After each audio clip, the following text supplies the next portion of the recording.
सबने राम राम। हाँ तो देखते हैं, देखो अपने अंतरिक्ष के बारे में पढ़ रहे थे और आज अंतरिक्ष के अंतिम क्लास है, ठीक है। और अंतरिक्ष के टॉपिक को आज अपने कंप्लीट करेंगे। लास्ट जो बात रही हुई है, एक बात तो ये रह चुकी है कि पूरे अंतरिक्ष के अंदर जो विशेष रूप से कार्यक्रम हमने देखे, जैसे कि एक बात तो ये निकल के आती है कि अंतरिक्ष में वायुमंडल विद्यमान नहीं है, ठीक है, वायुमंडल नहीं है, लेकिन गैसें तो होगी, ठीक है। अब गैसें कौन सी है? हाइड्रोजन। सबसे ज्यादा कौन सी? हाइड्रोजन। मतलब कि पूरे ब्रह्मांड में पूछ ले तो सबसे ज्यादा गैस कौन सी? हाइड्रोजन गैस, ठीक है। सबसे हल्की गैस भी है। फिर इसके बाद में दूसरे नंबर की गैस है हीलियम गैस हो जाती है। फिर हम बात करते हैं कि अंतरिक्ष यात्री को आकाश का रंग कैसा दिखाई देता है? काला, क्योंकि वायुमंडल ही नहीं है तो वहां पर उसको काला रंग दिखाई देगा, प्रकाश फैलेगा नहीं, ठीक है। अंतरिक्ष में सर्वप्रथम जाने वाला व्यक्ति कौन है? यूरी गागरी, ठीक है। और किस देश का? रूस का। ये बहुत बार आया हुआ क्वेश्चन है। ये कब गए थे? 1961 में गए थे। 1961 में जाने वाले व्यक्ति। अब देखो, भारत में अंतरिक्ष कार्यक्रम के जनक किसको कहा जाता है? डॉक्टर विक्रम साराभाई। और फिर इसके बाद में देखो, अंतरिक्ष में जाने वाला विश्व का पहला यान कौन सा है? तो स्पुतनिक फर्स्ट। स्पुतनिक फर्स्ट सबसे पहले भेजा गया था। और कब भेजा गया था? 4 अक्टूबर 1957, ठीक है। मतलब कि सबसे पहला अंतरिक्ष के लिए जो सोचा जाने वाला जो कार्यक्रम है वो कौन सा हो गया? अपना स्पुतनिक फर्स्ट, ठीक है। Sputnik first. वर्तमान में एक दवाई का नाम भी रखा हुआ है कोरोना की, ठीक है, स्पुतनिक नाम रखा हुआ है। जो कोरोना की स्पुतनिक 5 उसको नाम रखा हुआ है। तो स्पुतनिक फर्स्ट अपने को ध्यान में रखना है कि अंतरिक्ष में जाने वाला पहला यान हो जाता है। फिर इसके बाद में अगर हम बात करें, बाद में हमने देखा था कि भारत में अंतरिक्ष में जाने वाला पहला व्यक्ति कौन सा है भारत की ओर से? राकेश शर्मा, ठीक है, राकेश शर्मा। डेट नहीं लिखी थी क्या? 1984। 1984 में ये गए थे।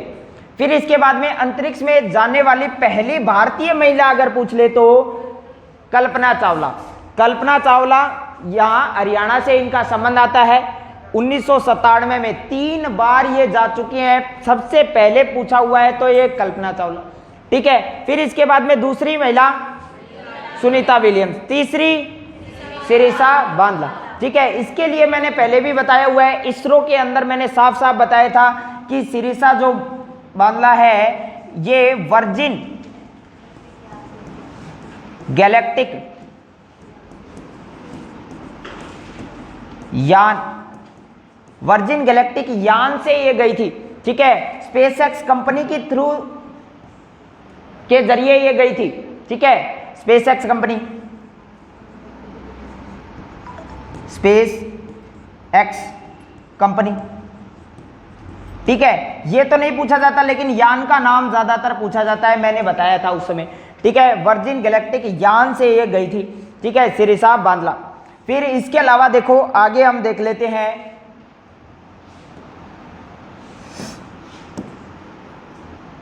आज आगे देख लेते हैं कि अंतरिक्ष में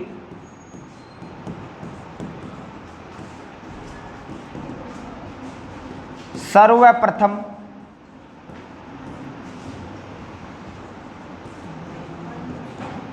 भेजा गया पशु अगर पूछ ले तो कुत्ता है, यानी लाइका नामक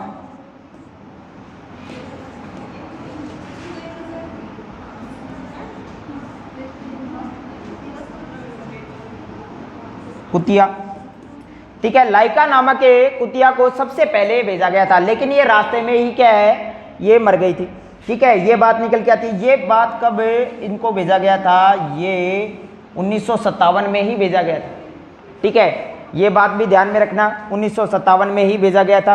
अंतरिक्ष में सर्वप्रथम भेजा गया पशु अगर पूछ ले, जानवर अगर पूछ ले तो लाइका।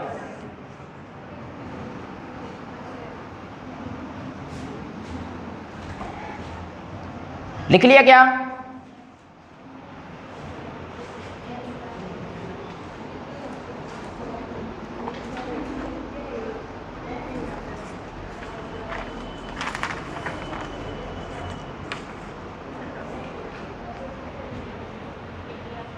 तो अंतरिक्ष में जाने वाले जो प्रथम हमने कुछ लिख लिए। अंतरिक्ष में अब देखो एक और बात निकल के आती है,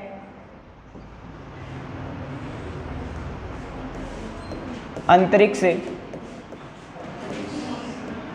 में जाने वाली विश्व में प्रथम महिला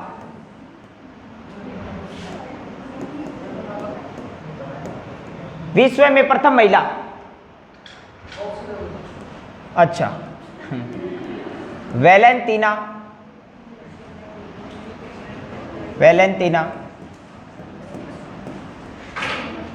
तेरेस्कोवा।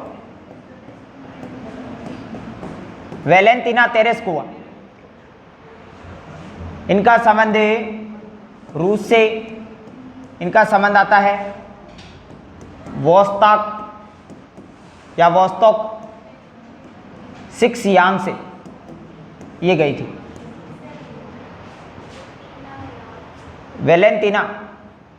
वैलेंटीना तेरेस्कोवा, रसिया से इनका संबंध आता है, रूस से इनका संबंध आता है। अंतरिक्ष में जाने वाली विश्व में पहली महिला अगर पूछ लिया जाए तो वैलेंटीना तेरेस्कोवा का नाम आता है।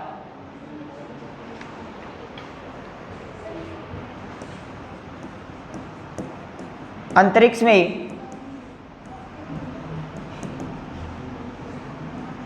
भेजा गया भारत का पहला यान नाइके अपाचे, लेकिन ये असफल रहा। रियल में अगर हम बात करें तो 1963 में अमेरिका के सहयोग से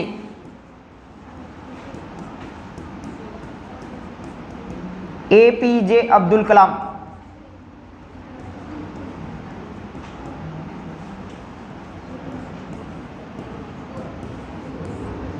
द्वारा भेजा गया था। एपीजे अब्दुल कलाम के द्वारा ये सबसे पहले भेजा गया भारत की ओर से एक यान है नाइके अपाचे, लेकिन ये असफल रहा। 1963 में अमेरिका के सहयोग से भेजा गया था। ठीक है, अमेरिका के सहयोग से भेजा गया था पहला यान नाइके अपाचे। एक बात ये भी निकल के आ जाती है, विशेष रूप से हमारे जो थुम्बा जो सेंटर है, मैंने बताया था विक्रम साराभाई स्पेस सेंटर जो थुम्बा के अंदर है, वहां से ये भेजा गया था। अंतरिक्ष में जाने वाली विश्व में प्रथम महिला नाम आ जाता है वैलेंटीना तेरेस्कोवा। भारत में हमने देख लिया था कि भारत में कौन सबसे पहले गया था, कल्पना चावला, और विश्व में वैलेंटीना तेरेस्कोवा। विश्व में अगर हम बात करें पहला व्यक्ति यूरी गागरिन, भारत में पहला व्यक्ति राकेश शर्मा। समझ में आ गया? तो ये बात निकल के आती है। अब देखो चंद्रमा पर जाने वाले जो प्रथम व्यक्ति है, मैंने पहले ही बता दिया था, 2 व्यक्ति हैं, एक तो नील आर्मस्ट्रांग और दूसरा एडविन एल्ड्रिन। ठीक है, ये दोनों व्यक्ति अपोलो 11 यान के अंदर गए थे। समझ में आ गया? तो इनके बारे में मैं पहले ही लिखा चुका हूं। तो अंतरिक्ष में भेजा गया भारत का पहला जो यान हो जाता है वो नाइके अपाचे होता है, और ये असफल रहा। ठीक है, और ये 1963 में अमेरिका के सहयोग से एपीजे अब्दुल कलाम ने ये भेजा था। ठीक है, लिख लिया यहां तक?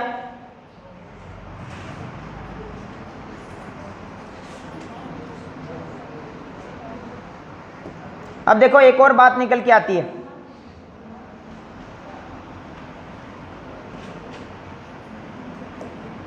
अंतरिक्ष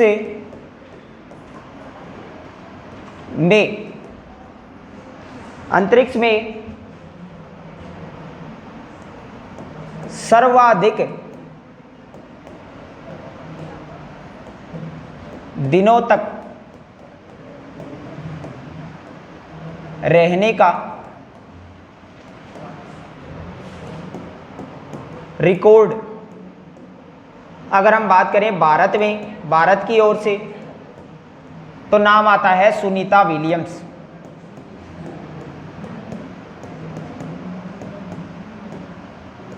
महिलाओं में नाम आता है सुनीता विलियम्स, 195 दिनों तक ये रही थी। ठीक है, आगे रिकॉर्ड 328 दिनों का क्रिस्टीना कोच के नाम पे है। 328 दिन तक अंतरिक्ष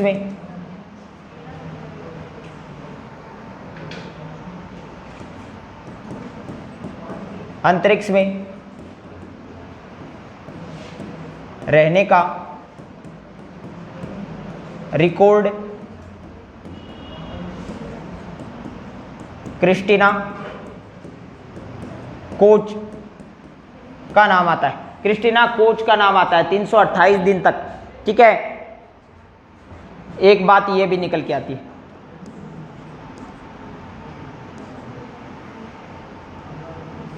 ISS यानी international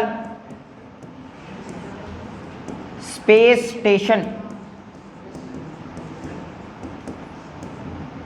international space station ISS की अगर हम बात करें तो इसके बारे में ये बात निकल के आती है कि ये पृथ्वी जो है, पृथ्वी के चारों ओर चक्कर लगाने वाला अपना एक स्पेस स्टेशन है, जिसके अंदर जाकर के जो अपने अंतरिक्ष यात्री है कुछ समय तक ठहरते हैं, वहां पर अपना परीक्षण करते हैं और फिर पुनः आ जाते हैं। यानी अंतरिक्ष में रहने की एक स्थान हमने बना रखा है। ठीक है, विशेष रूप से ISS की अगर हम बात करें तो इसको अमेरिका, कनाडा और बात करें जापान, इन 4-5 देशों के द्वारा ये बनाया गया था।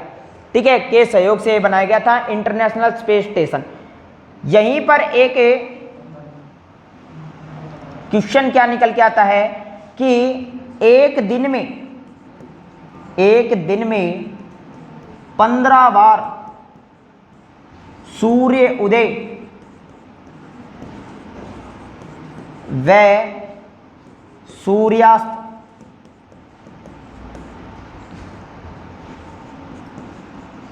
देखा जा सकता है।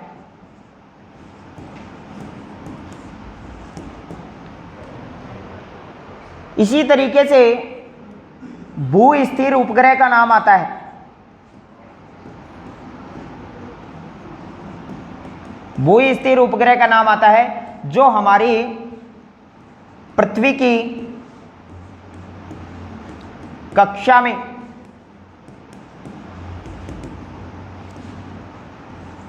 भूमध्य रेखा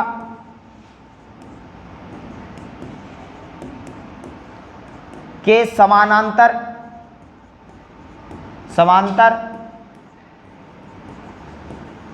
चक्कर लगाता है।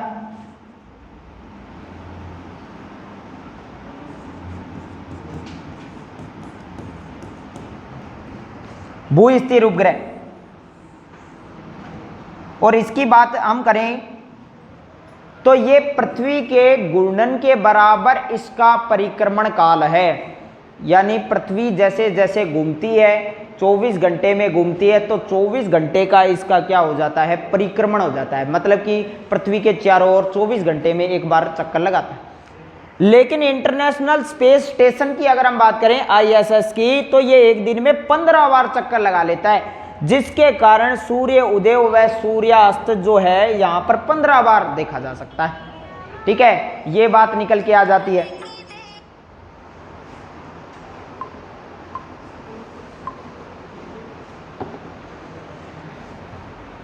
तो देखो, अंतरिक्ष में सर्वाधिक दिनों तक रहने का जो रिकॉर्ड है वो भारत में अगर नाम आता है तो सुनीता विलियम्स। ठीक है, फिर 328 दिन तक अंतरिक्ष में रहने का रिकॉर्ड है क्रिस्टीना कोच। फिर हम बात करते हैं ISS, ये क्या चीज है? तो इंटरनेशनल स्पेस स्टेशन। बहुत बार इसकी फुल फॉर्म पूछ ली जाती है, नहीं तो ये पूछ लिया जाता है अंतरिक्ष यात्री एक दिन में 15 बार सूर्योदय व सूर्यास्त कहां पर देख सकता है? International space station. समझ में आ गया? तो ये विशेष रूप से नाम आता है, एक दिन में 15 बार सूर्योदय व सूर्यास्त। भू स्थिर उपग्रह की बात करें तो इसकी पहली लाइन, तो पहला जो क्वेश्चन ये निकल के आता है कि भू स्थिर उपग्रह कौन सी रेखा के समांतर होता है? भूमध्य रेखा के। ठीक है, पृथ्वी की कक्षा में भूमध्य रेखा के समांतर ये चक्कर लगाता है। एक क्वेश्चन ये पूछा जाता है। आगे देखते हैं, लिख लिया सबने? भू स्थिर उपग्रह के अंदर ही देखो एक और बात निकल के आती है, पृथ्वी की सतह से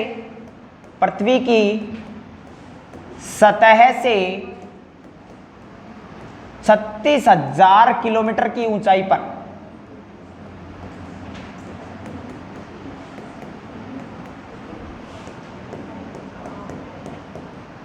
स्थित, मतलब कि पृथ्वी से 36,000 किलोमीटर की ऊंचाई पर यह स्थित एक उपग्रह, और यह हमारी पृथ्वी की सभी स्थितियों के बारे में सूचनाएं प्रदान करता है।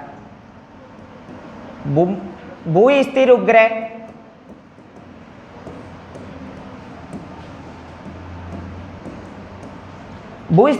उपग्रह जो है, भू स्थिर उपग्रह का परिक्रमण काल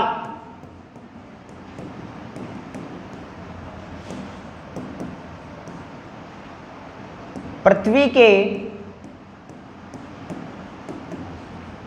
के घूर्णन काल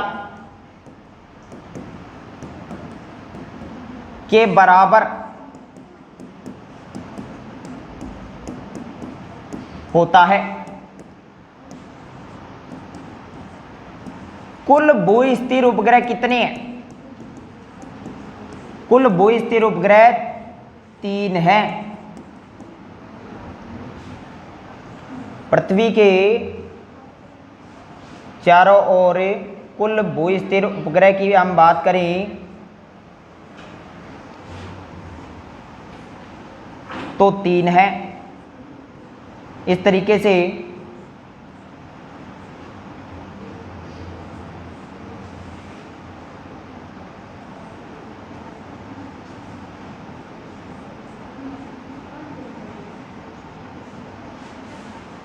और ये तीनों ही एक दूसरे से इस तरीके से जुड़े हुए हैं, तीनों एक दूसरे से जुड़े हुए हैं। ये भू स्थिर उपग्रह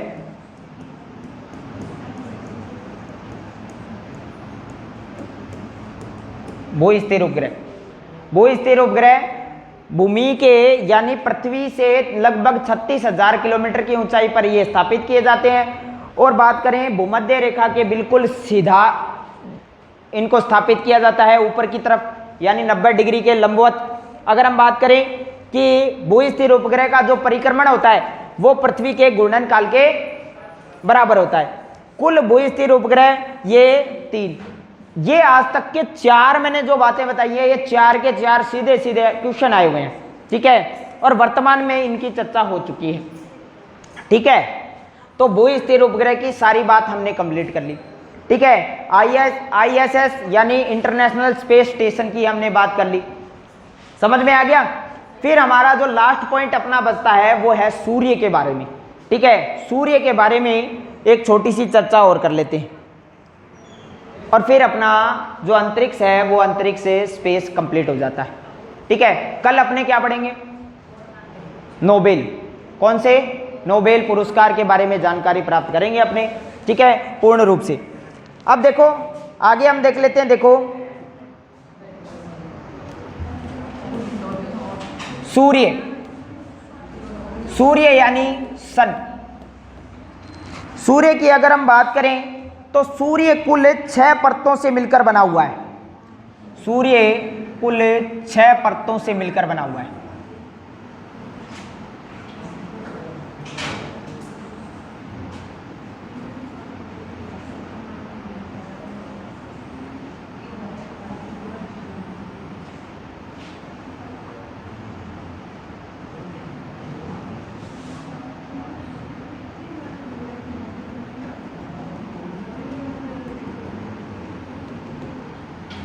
ये 6 परतें, सूर्य कुल 6 परतों से मिलकर बना हुआ है। सबसे अंदर की जो परत है इसको हम बोलते हैं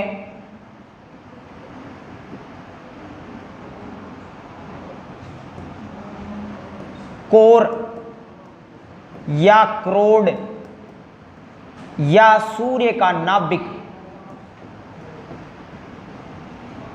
तो सूर्य का नाभिक है ये, और सबसे ज्यादा ऊर्जा भी यहीं पर होती है, ठीक है। और यहां की ऊर्जा की अगर हम बात करें तो सर्वाधिक ऊर्जा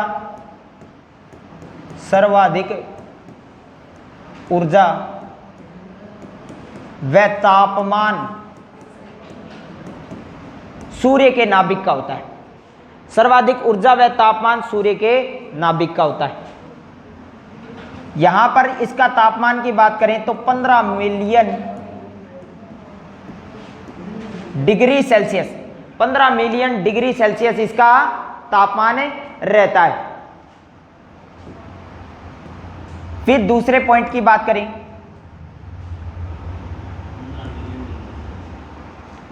दूसरी जो लेयर है वो रेडियन पट्टी होती है। रेडियन पट्टी यानी रेडिएशन जो लेयर है, रेडिएशन लेयर पहली तो हो गई कोर या क्रोड, और दूसरी है रेडिएशन पट्टी, यानी रेडियो किरणें या अलग अलग विकिरणों का निर्माण यहां से होता है। लेकिन अपने को खाली इन पट्टियों के नाम ध्यान में रखने हैं, इन लेयर के नाम ध्यान में रखने हैं। फिर तीसरा जो है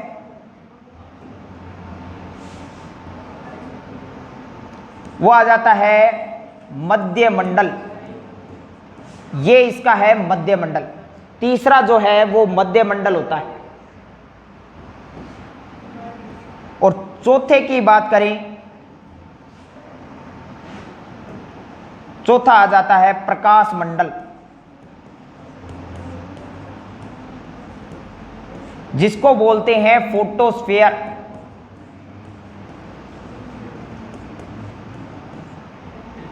फोटोस्फीयर देखो, मध्य मंडल और प्रकाश मंडल यहीं से शुरुआत होती है। देखो नाभिकीय संलयन की,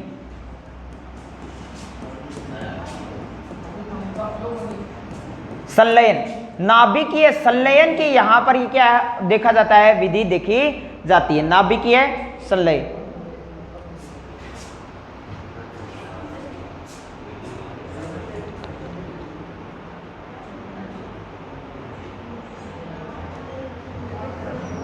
नाभिकीय संलयन, प्रकाश मंडल या फोटोस्फीयर, ठीक है। कई आंगो तो चा पीने जी करने लग रही हैं, क्या बोली देर होगी गुरुजी, तो बस छोड़ दो हैं। तू तो आलसी आलसी हाँ, पहले घंटा में देखूं जब भी आलस की डायरा रखे, ठीक है। अच्छा हाँ देखो, अब देखो कि सूर्य की कुल कितने परत है, 6 परत है। उनमें से पहली परत का नाम क्या है, बिल्कुल आंतरिक जो परत है, कोर या क्रोड या नाभिक। सबसे ज्यादा ऊर्जा कहां पर निहित है, क्रोड में। सर्वाधिक तापमान भी किसका होता है, क्रोड का, ठीक है। तो यहां पर एक बात निकल के आती है, देखो 15 मिलियन डिग्री सेल्सियस इसका यह तापमान, पूछा हुआ तापमान है, ठीक है। 1 मिलियन में कितने होते हैं, 10 लाख। क्या होते हैं, 10 लाख। तो सीधी सी बात निकल के आती है। फिर दूसरी जो लेयर आती है परत, रेडिएशन पट्टी। फिर आता है मध्य मंडल, प्रकाश मंडल या फोटोस्फीयर, प्रकाश मंडल या फोटोस्फीयर आ जाता है। फिर आगे बात करते हैं, देखो 5वीं जो परत है वो आ जाती है वर्णमंडल।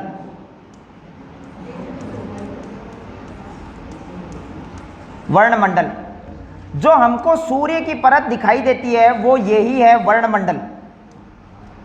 सूर्य की परत, सूर्य की परत जो हमें दिखाई देती है, सूर्य की परत जो हमें दिखाई देती है वो कौन सी हो जाती है? वर्णमंडल हो जाती है।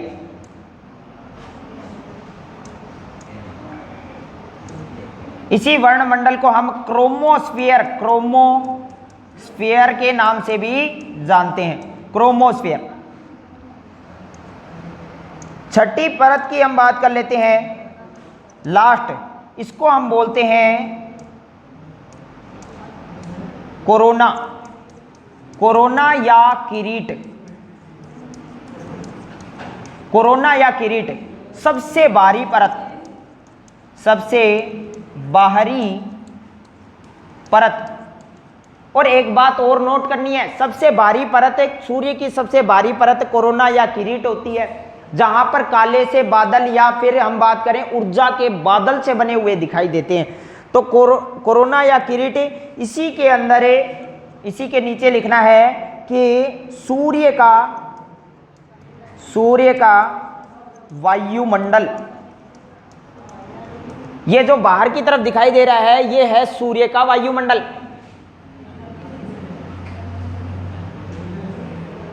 सूर्य का वायुमंडल। अरे बेटा तेरे जीवड़े ने डांट ली, चाह तू पी ले तो के जहर हो गयो। चाय में टेनिन ही तो होता है? हाँ, निकोटीन ने कौन छोड़ो थे, टेनिन तो टेनिन के भी गाड़ा को तारो है, निकोटीन थे छोड़ो को नहीं, टेनिन तो ले लो। अच्छा हाँ, अब देखो सूर्य की कुल कितने परतें हो गई? 6 परतें हो गई। 6 की 6 परतें मैंने यहां पर बताई हैं। और इनके ऊपर जो क्वेश्चन आता है, सबसे पहले तो सर्वाधिक नाभिक या ऊर्जा का क्वेश्चन आता है, फिर इसके बाद में क्वेश्चन आता है कि प्रकाश का निर्माण या फिर नाभिकीय संलयन की जो क्रिया है वो कहां पर होती है? प्रकाश मंडल यानी फोटोस्फीयर में होती है। ठीक है, फिर हम बात करते हैं कि वर्णमंडल, सूर्य की ऐसी कौन सी परत है जो हमें दिखाई देती है, वो कौन सी है? वर्णमंडल। इसी को क्या बोलते हैं? क्रोमोस्फीयर। फिर नाम आता है सूर्य की सबसे बाहरी परत कौन सी है? कोरोना या किरीट। ठीक है, सबसे बाहरी परत है। इसके अलावा सूर्य का जो वायुमंडल किसको कहा जाता है? सूर्य का वायुमंडल कहा जाता है अपने कोरोना या किरीट को कहा जाता है। ठीक है, ये बात निकल के आ जाती है। आगे हम बात करते हैं, देखो ये बात ध्यान में रखना, यहां पर मैं ये बात लिख रहा हूं कि सूर्य की कुल 6 परतें होती हैं। सूर्य की कुल कितनी परतें होती हैं? 6 परतें होती हैं। आवाज नहीं आनी चाहिए पीछे से। सूर्य की कुल 6 परतें होती हैं।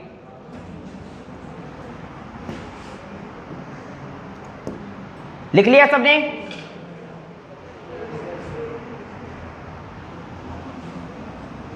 यहां से और नोट करो, कर लिया? अब देखो आगे हम बात करते हैं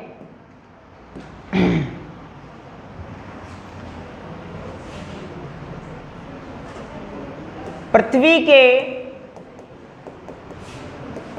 निकट का तारा किसको कहा जाता है भाई? पृथ्वी के निकट का तारा सूर्य। ठीक है, सूर्य अपने आप में देखो, सूर्य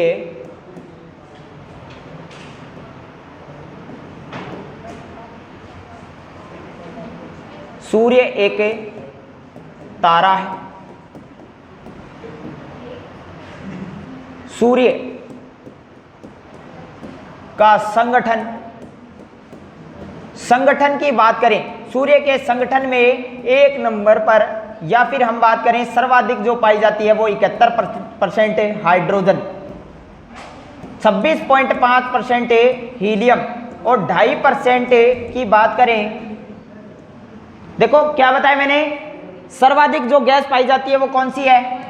हाइड्रोजन गैस। दूसरे नंबर पे हीलियम गैस पाई जाती है और तीसरे नंबर पे देखो यहां पर 2.5% की बात करें तो यहां पर ऑक्सीजन O2 भी पाई जाती है, फ्लोरीन भी पाई जाती है, इसके अलावा Fe लोहा भी पाया जाता है, नाइट्रोजन भी यहां पर पाई जाती है और अन्य गैसें यहां पर अन्य गैसें भी पाई जाती है।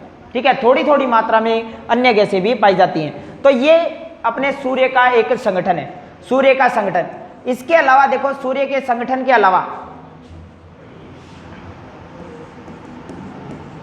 सूर्य का घूर्णन काल की बात करें, सूर्य आंतरिक दो तरीके से घूमता है। देखो, इसका जो आंतरिक भाग है, आंतरिक भाग का घूर्णन हो जाता है 25 दिन में। 25 दिन में आंतरिक भाग का घूर्णन होता है। और बाहरी भाग का घूर्णन अगर पूछ लिया जाए तो ये 35 दिन में इसका घूर्णन होता है। इसी तरीके से सूर्य का परिक्रमण, सूर्य का परिक्रमण की अगर बात पूछ ले, सूर्य का परिक्रमण तो 25 करोड़ वर्ष,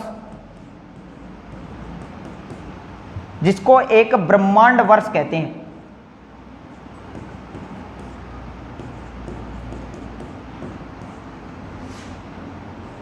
आकाश गंगा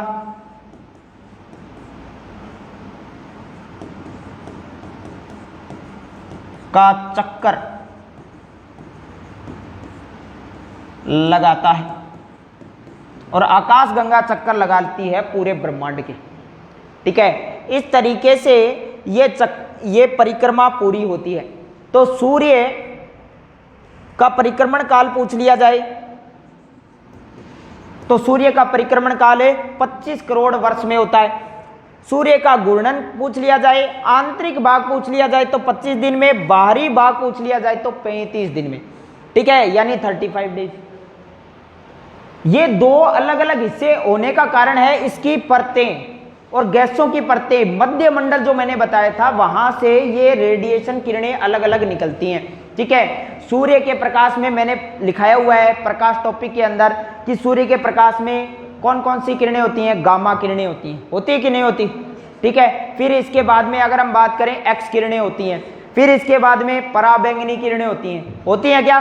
ठीक है, फिर इसके बाद में अपनी दृश्य प्रकाश तरंगें होती हैं, जैसे अगर हम बात करें बैंगनी, नीला, आसमानी, हरा, पीला, नारंगी और लाल। समझ में आ गया। फिर इसके बाद में होती है अवरक्त तरंगे, और अवरक्त तरंगों के बाद में होती है रेडियो तरंगे।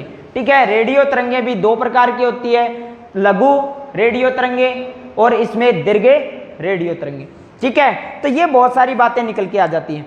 तो सूर्य की बात समझ में आई, कुछ कुछ ये नोट कर लिया सभी ने। अब देखो एक बात और निकल के आती है, पृथ्वी पर ये जो पृथ्वी है, अगर हम बात करें पृथ्वी कितने डिग्री झुकाव पर है, 23.5 डिग्री। 23.5 डिग्री झुकाव पर होने के कारण अब यहां पर क्या बनता है, ये अलग अलग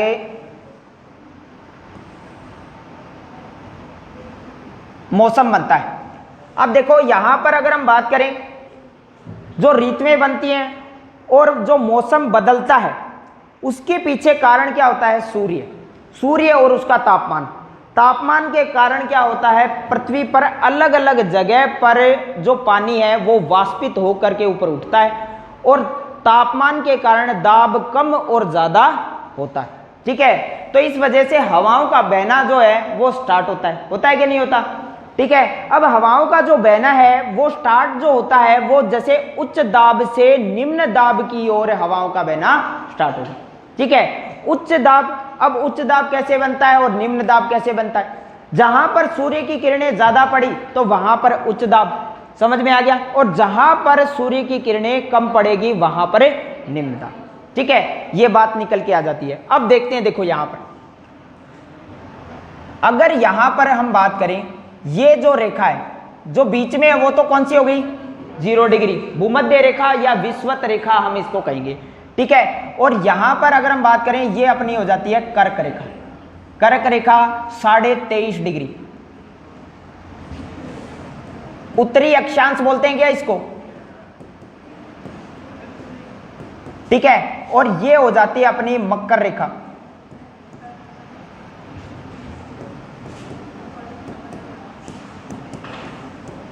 अब देखो सूर्य अगर यहां पर आता है तो यहां पर किस दिन आता है भाई? 21 जून को होता है। 21 जून को आता है क्या? और यहां पर 22 दिसंबर।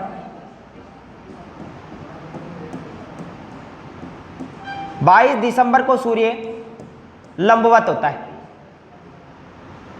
सूर्य का लंबवत होना, सूर्य का लंबवत, सूर्य की लंबवत स्थिति एक तो होती है 21 जून को कर्क रेखा पर होती है। सूर्य की लंबवत स्थिति 21 जून को कर्क रेखा पर, मकर रेखा पर होती है अपने 22 दिसंबर को, ठीक है, 23.5 डिग्री।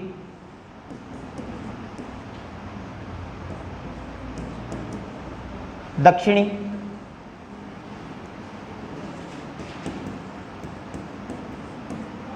अक्षांश। एक बात तो ये निकल के आ जाती है। अब देखो 21 जून को कौन सा दिवस मनाया जाता है भाई? विश्व योग दिवस मनाया जाता है। और 22 दिसंबर को राष्ट्रीय गणित दिवस।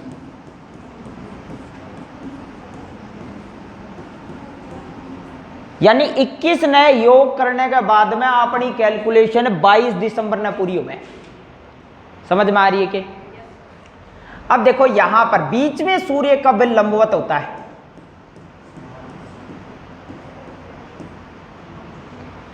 बीच में सूर्य 2 दिन लंबवत होता है, ठीक है। एक तो अपना होता है 21 मार्च को और दूसरा होता है 23 सितंबर। 21 मार्च और 23 सितंबर।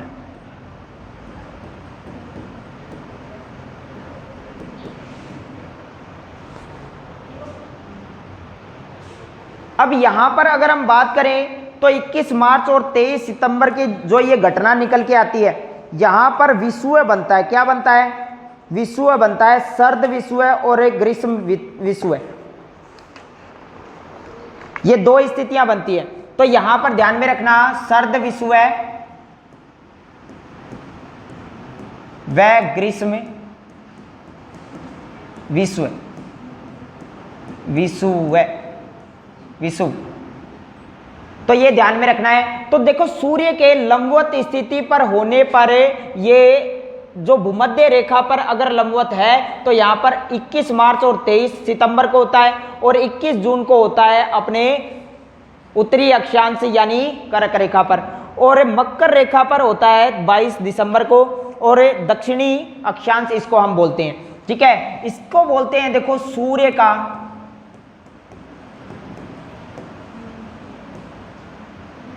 उत्तरी अयनांत, ठीक है। इसको बोलते हैं सूर्य का दक्षिणी अयनांत।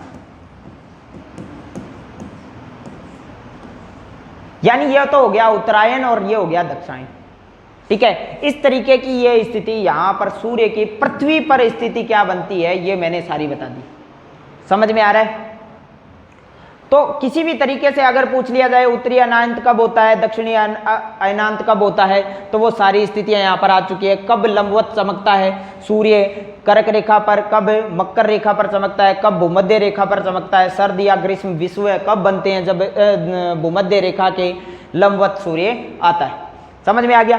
फिर हम देखो एक और बात लास्ट बता देता हूं मैं। सूर्य जो है, सूर्य का द्रव्यमान, द्रव्यमान पूछ लिया जाता है। एक क्वेश्चन तो देखो सूर्य से संबंधित क्या बात निकल के आ जाती है, सूर्य का द्रव्यमान। सूर्य का जो द्रव्यमान है 2 × 10⁻30 किलोग्राम। अगर हम बात करें तो सूर्य पृथ्वी से 103 मिलियन गुना बड़ा है।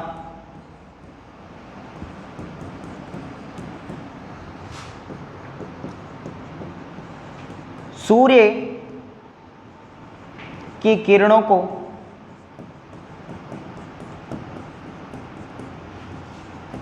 मापने वाला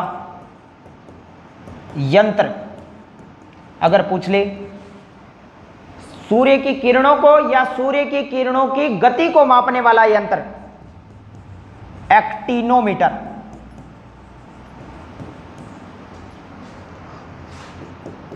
और सूर्य का तापमान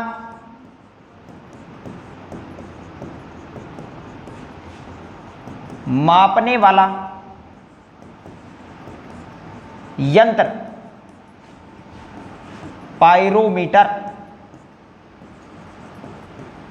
सूर्य का जो तापमान है मापने वाला जो यंत्र हो गया वो पायरोमीटर है। इसका मतलब सूर्य के धरातल का तापमान कितना होता है भाई? सूर्य के धरातल का तापमान पूछ लिया जाए तो ये होता है 6000 डिग्री सेल्सियस से 7000 डिग्री सेल्सियस। कभी कभार एग्जाम में क्या होता है, मैक्सिमम लेवल में क्वेश्चन पूछ लिया जाता है अपने हिसाब से। ऑप्शन में दे देता है option a 4500 degree, option b 3500, option c 5800 और ऑप्शन डी 6500। तो ज़्यादा कौन सा हो गया? 6500। समझ में आ गया? इनके बीच में आ गया या फिर इसके पास जो आ रहा है वो क्वेश्चन दे दिया जाता है। तो सूर्य के धरातल का तापमान होता है अपना 6000 डिग्री सेल्सियस से 7000 डिग्री सेल्सियस। तो देखो सूर्य की इतनी जानकारी तो पर्याप्त नहीं है, लेकिन बहुत सारी ऐसी जानकारी है, जैसे कि सूर्य का पलायन वेग पूछ लिया जाता है तो 42.1 किलोमीटर पर सेकंड इसका पलायन वेग निकल के आता है। ठीक है, इसके अलावा और भी बहुत सारे क्वेश्चन सूर्य से निकलते हैं। सूर्य की किरणों में कौन सा विटामिन होता है भाई? विटामिन डी होता है। कौन सा होता है? विटामिन डी होता है। ये पता होने चाहिए, छोटे छोटे क्वेश्चन होते हैं। इसके अलावा देखो, अगर सूर्य की बात करें तो सूर्य के ऊपर एक काला धब्बा होता है अलग अलग जगह पर, यानी जहां से ये ऊर्जा निकलती है सूर्य से, जहां से ये किरणें निकाल रहे हैं, तो वहां पर एक उसके पास में काला धब्बा बनता है, यानी दो किरणों के बीच का जो जगह होती है। यानी एक सूर्य है तो सूर्य के बीच में, जिसको सौर कलंक कहते हैं। क्या कहते हैं? सौर कलंक कहते हैं। सौर कलंक का टाइम पीरियड पूछ लिया जाता है, 11 वर्ष का होता है। 11 वर्ष का उसका एक सौर कलंक चक्र बनता है। तो इस तरीके से बहुत सारे गहराई में भी क्वेश्चन बन जाते हैं। समझ में आ गया? तो यहां तक का हम आज समाप्त करते हैं। देखो, सूर्य से संबंधित मैंने जानकारी तुम लोगों को बताई है। सूर्य के प्रकाश के बारे में मैं प्रकाश टॉपिक के अंदर बता चुका हूं।